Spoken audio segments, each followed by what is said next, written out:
trying to combat that stress by going and laying all of that at God's feet, being completely open, honest, and vulnerable, looking at where I fell short, repenting for the things that I may have done wrong, and just asking him to help me reset so that I could prepare for the next day.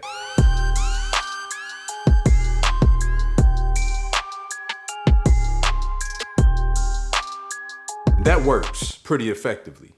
But there comes a point in time where you just overstimulated, everything seems like it's not working anymore. And no matter what you do, you just keep feeling like, rather than being at your equilibrium, that you always, let's say on a scale of 100, you always operating at 80% by the time you start in the morning. So you quickly, the first couple of things set you off and you at 100.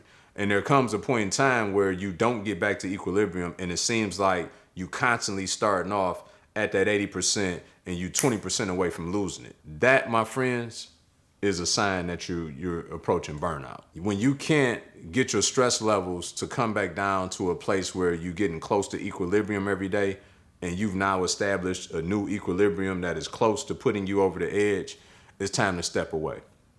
And I got some good news for you.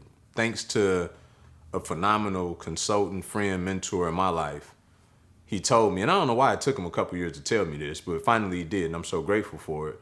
He was like, do you know how I've been married for 26 years? Do you know how I've been married for 26? He was like, no. I'm asking you, do you know how? I'm like, no, I don't know. Like, tell me, please. He was like, bro, I take sabbaticals. At least once a year, depending on the year, once a quarter, or semi-annual. He was like, I get away from everybody. I go spend time to disconnect from everything and reconnect with the Creator. And I'm like, so we've been consulting at this point for 3 years. You never told me this. You know what I'm saying? Like, did I do something wrong to you? And so I share this with you for free, right? Because I had to pay for this information through consultation. But no, it forever has changed my life. And hey, real quick, if you guys are out there, you're aspiring to invest in real estate, you've been investing in real estate, you want to now scale up using remote investing. I know it's been so popular, talked about lately. That's our specialty, okay? And I got just the thing for you. The top 5 things you need to know about investing in real estate remotely. Please do yourself a favor, go out, get this ebook. It's going to give you all the foundation and fundamental stones to go out and start building and scaling your remote real estate business. There's a link in the description. Go ahead, get the ebook, and also send me a comment, shout me out, whatever, after you get the ebook. Let me know how you enjoyed it. As promised, you guys get back to the video. I took my first sabbatical a couple years ago after he told me this. I was like, oh, I got to get it on the books. And I didn't do nothing fancy. I mean, I drove to the beach. Okay, before, maybe I should preface this. For me, it wasn't nothing extravagant, right? But I drove to the beach.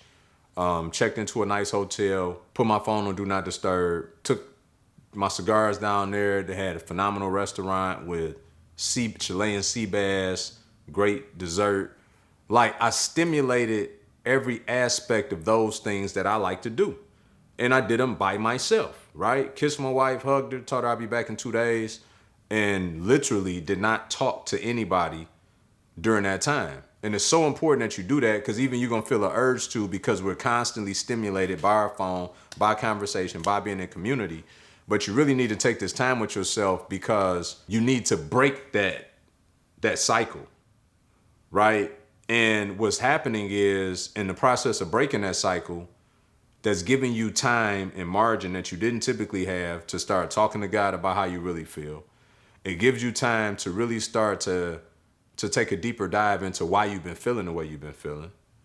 And through prayer, petition, reading the word, in my experience, God really started to reveal to me how I was mismanaging the stress. The stress was real, but I was mismanaging my emotions, and I was mismanaging the way in which I was handling the stress. Although I thought I was doing a good job. It was so refreshing to figure that out. And here's the beautiful part about it. God didn't reveal to me that he was going to lessen my problems.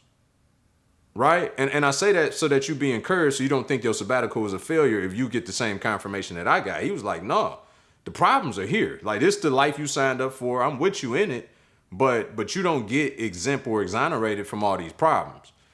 What I am going to show you is how to better deal with them, right? How to have a better level of understanding that to whom much is given, much is required, right? To understand that from the time Jesus was baptized, he immediately was sent out into the wilderness and tempted.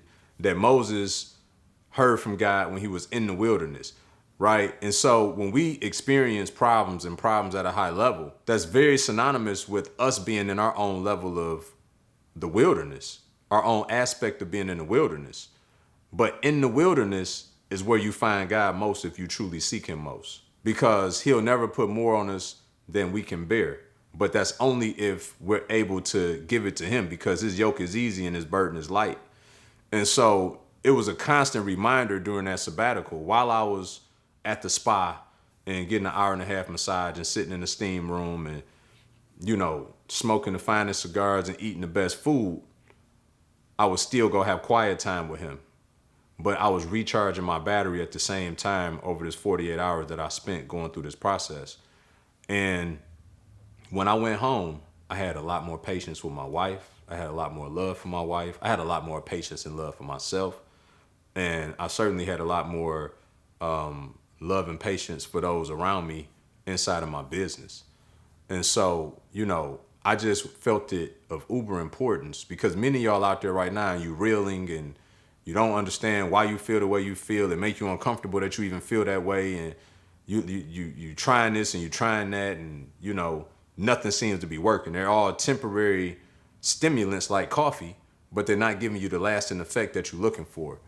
And so, number one, being consciously aware of the fact that you are stressed, understanding what those stresses are, being as proactive as possible to help you manage and deal with the stress on a daily basis.